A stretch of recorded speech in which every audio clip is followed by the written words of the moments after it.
Guys, it's time to move over to our next segment, and this time around, you already know it's Movie Wednesday Review, and we have a YouTuber, media consultant, and a filmmaker, Adeyemi Oluwashagba, who will help us shed more light on today's segment. Now, we will be reviewing a Naija Christmas, which was produced by Kunle Afolayan, which stars late actress Rachel Oniga, Linda Osifo, Kunle Remy, Mercy Johnson, and a host of others. Once again, let us welcome our guest Adeyemi in the house. How are you doing, bro? Good, man. It's good to be here, man. You guys are doing an amazing work, man. Thank you. It feels good. Thank you so much for having me. I'm so happy to be here. Great. Now, before we cut to the trailer of the movie we would be talking about today, I just wanted to ask you of your thoughts on nudity in the entertainment scene. Now, we saw our star. Yeah, subtle, sexy. The truth is... Do you think it's good or bad? It's bad.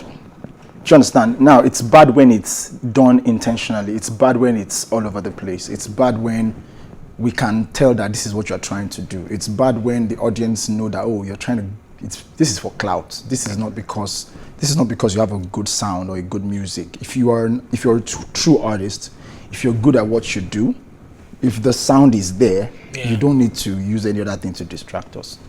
Maybe you go off the radar for a bit and you want to come back, then you now use all that, like, you go do fake bomb. If you are a good artist, you're a good artist. That's it. If your music is good, your music is regardless of the intention, regardless of if it's going to put food on your table, it is bad, right? I don't know if we have the time, but if we're going to make references right now, the only few people who I think did it, and they're not even in Nigeria, I think they're in the West, the Cardi B's, the Nicki Minaj of this world, that's who they are. So it's not about the craft. It wasn't about the craft. I want to sell. No, this is who they are. I mean, Cardi was a stripper, a pole dancer before she even got into the music industry. And she owned up to it. So that's a different case. But talk about Asha, talk about Adele, talk about the Beyoncés of this world. You can tell that it's not. It has to come natural. If it's not natural. Yeah, so Christmas is a beautiful time where people, share love. People you've not seen in a couple of years or through the year, you get to see them by Christmas, and you guys get to eat rice, eat chicken. I remember when we were younger, we used to go to different people's houses and we used to collect money. I'm not gonna lie, Christmas is my favorite time of the year. Oh, it is. Anybody can tell for me. Yeah, Christmas is always fun for me. It is my favorite time. Yeah, it's always fun. It's always fun. But now, it's no longer fun as it used to back in the day because now instead of you collecting. Now you did. Yo, married people, you guys are very. Then we used to look forward to Christmas. What I was gonna get. Fathers. Now, Christmas is what am I going to get? Yeah. So over the years, it has changed. It's still a blessing overall. Of course, it is. It is a blessing. All right, so ladies and gentlemen, we have Mr. Yemi in the house. We already know he's a YouTuber, he's a movie critic, and he has done loads of movies. He's into production, so he understands the business. So firstly, I want to ask you, what is the movie industry in Nigeria like? When we hear Nollywood, what are the things that should come to our mind?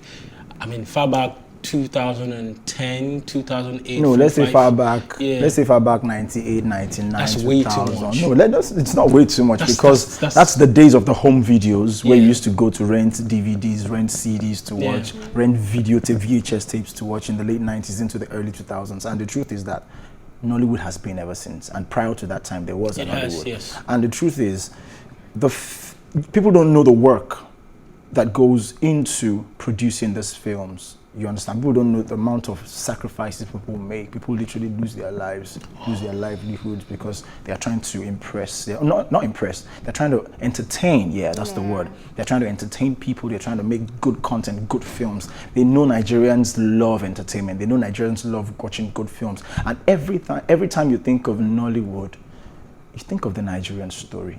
Great. Because of time, we'll be doing loads of bit here and there. But then, would you compare the Nollywood of the 1990s, like you rightly said, because I didn't want to go that far, but since you went there, would you compare that to the ones we have currently? No, of course, there's a huge So which is better? I'm not going to say anyone is better. What I'm going to say is there are different times and different seasons. Do you understand? Yeah. Nollywood then, the film industry then was perfect for that time. Yeah, the film industry now, is perfect for now and the audience that we have. And the good thing about it is that we are now evolving, we are now improving. So in the next 10 years, the film industry we're going to have is going to be perfect for that time. Sharp. You know. So we're here to talk about the Naija Christmas. Naija Christmas. Like Kufu rightly said, she was so in love with the movie that she didn't, get to notice some certain stuff about the movie. Now, would you say Kunle Afolayan was 100 on that movie? For the first time, he was 100. For the first time? Yeah, for the first time, he was 100. Now, you need to understand something. I have a huge respect. I have huge respect for Kunle Afolayan. He's a mentor. Yes, he is a mentor. Because I'm a younger filmmaker, and he has more experience. And I think what he has done for the industry can never be forgotten. Because the things that he did for the industry within the last 13 years, because if we're going to track back all the way to Figurines, and Figurines was one of the films that broke into the cinemas in Nigeria and got a lot of attention, and then he made some other films at the time. Now, what I am trying to say is, in terms of production, international standard production value, production design, right casting, right setup. You watch a film, you can compare it to a few Hollywood films, then you're like, okay, yes. We're getting there. Kunle, yes, this is good. You understand? But in terms of story, now let's come to content now. The story. That is where I said that was why I said, with a Naija Christmas, then 100.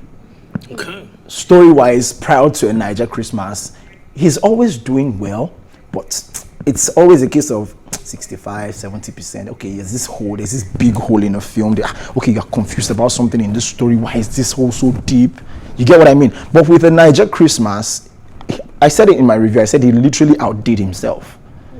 Because I don't know how they made it happen from the script perspective right now, from the story perspective. I don't know how they made it happen. The story was just perfect. The casting was right. Kunle Remi's character was tailor-made for him, because that's, if you meet Kunle Remi in person, that's the guy he is. He's a fun, relaxed, chilled guy, spontaneous, likes to have fun. If you follow him on TikTok, you guys know Kunle Remi. You get what I mean? So when giving him that character was literally perfect for him. Now, it's easier for a director to get an actor who is perfect for a role, because you do less work trying to get him to, give you his best. Now, that goes to every other performer in the film. Production design, absolutely stunning. I think the best I've seen in a very, very long time. For laymen, you say production design, it sounds like oh, okay. So let me break it down. Production design in terms of aesthetics, costume, sets, the color combinations, the locations they use, how they blend the colors, how colorful and poppy it looks on the screen, you understand, and how they are now from one scene to the other, the way they arrange the sets. That's production design. That's another work on its own. You get what I mean? So I think that was perfect in the film. Music score, some of the songs that were played in the film are songs that people are literally beginning to stream right now. People are following the music. I like the way it was. It was a really, really nice movie. Sound design as well. If you watch all the live performances that was done in the film, were in sync. If you remember the Pasuma scene, he literally was, you can tell that he's literally singing and it was making sense. We have a caller. Hi, Belema, all the way from P City. Belema, how are you doing? Hi, Belema. Top of the morning to you. How are you doing today? I'm good. Great. There was a statement that he made that I most agree with. He said this was Kunle Afolayan's best. He was in 100. And for being honest, as a critic, this movie was in 100. Let's be honest with ourselves.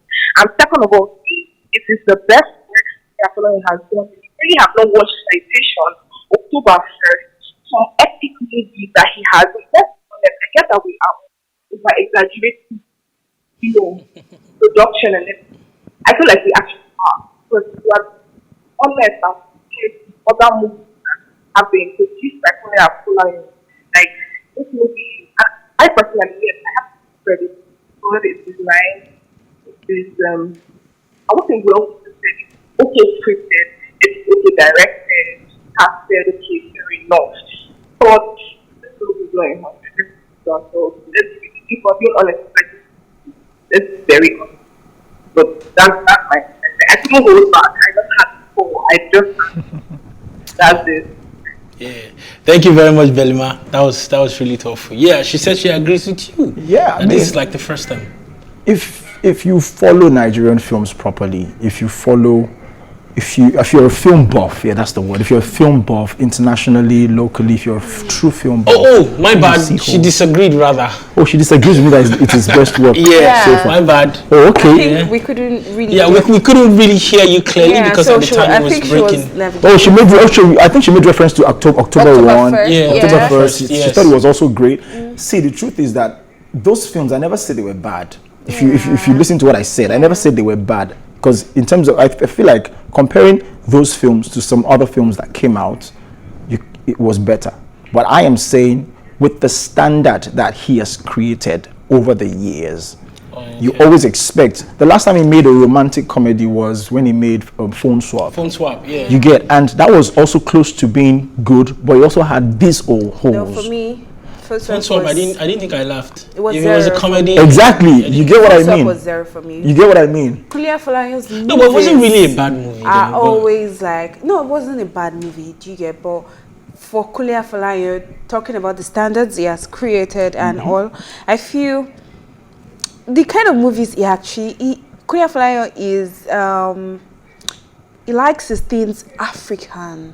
He likes going deep into early days. African stories, yes. Yeah, so now this Naija Christmas is totally out of it because nobody would have expected the same thing because he tried that same thing with Phone Swap and it didn't really work. Do you get? Yeah. So trying to now do that, I like the fact that he took his time, maybe he did, and created this magic. It was so perfect. The timing, everything, apart from the fact. Now to add to what you just said, now if you saw the end credits of the film, you would see that he was executive producer then director. He didn't produce. Yeah.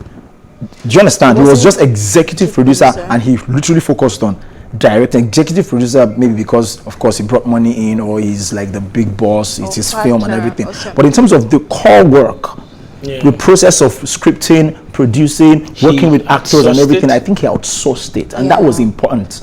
Yeah. Do you understand? So very good at that, actually. You think more when it comes to directors should casting do and that? stories. I won't say more directors should do that. I mean, there are directors who can, there are directors who write. A few directors should. There are directors who should be involved in everything. They can't be involved in everything. They can't be. But there are directors who should just focus on directing. Great. Now, because of time and we really have to go, I want to ask you, what's the take home for Naija Christmas? Oh, we have a caller before that. Okay. Yeah, from Esther from Lagos. Hello, Esther. How are you doing? Good morning to you. Good morning. Good morning, Esther. I'd like to agree with what Yemi has said. Like, the Naija Christmas, very good film. But yes, prior to this, every other thing has been a disaster. Like, watching a film like movie is scary. Like, the guys in this are so. I mean, if someone has to even tell me to watch this one, I'm like, please, I'm done with film. So I agree with what he's saying. I don't even know how this one is so good. Maybe it's not even the one that he did it, but thank God that he did it. After this, I will still go back to it. I don't know if I'm going to watch that Lions film or something. So I agree with what you're saying. All right, thank you so much. Thank you so much, Esther. And somebody agrees with you. Somebody agrees with you. That because of time, sadly enough, in just few seconds, what's the take home for Naija Christmas? Rating? Yeah, what's your rating? I gave it I think in my review, I think I gave it a 7.5. Oh, that's a lot. 5%. So let's say I'm giving it an 8. 8. Yeah, that's a lot. That's a lot. Thank you very much, Yemi, for coming through. Thank you for sharing your expertise with us. I mean, we would definitely want to see you again. Yeah, and that's a wrap for us today. You already know it's tea time, and thank you very much for watching. Make sure you join in the conversation on social media with the hashtag TEATIME. Remember, you can catch up all our previous episodes, including this one, on all our exclusive content by subscribing to our YouTube channel, our PlusTvAfrica Lifestyle. You can also watch Tea Time on R2TV and in London on Ben Television and Star Times 308. A big thank you goes to my co-anchor and you already know my troublemaker Kufu, of course, and then the production team. And thank you very much as well for being part of the show. And also to my friend Yemi, thank you very much for coming. Thanks for having me. Make sure you guys stay 100, stay out of trouble, and please love your neighbor as you love yourself. We're out. Peace.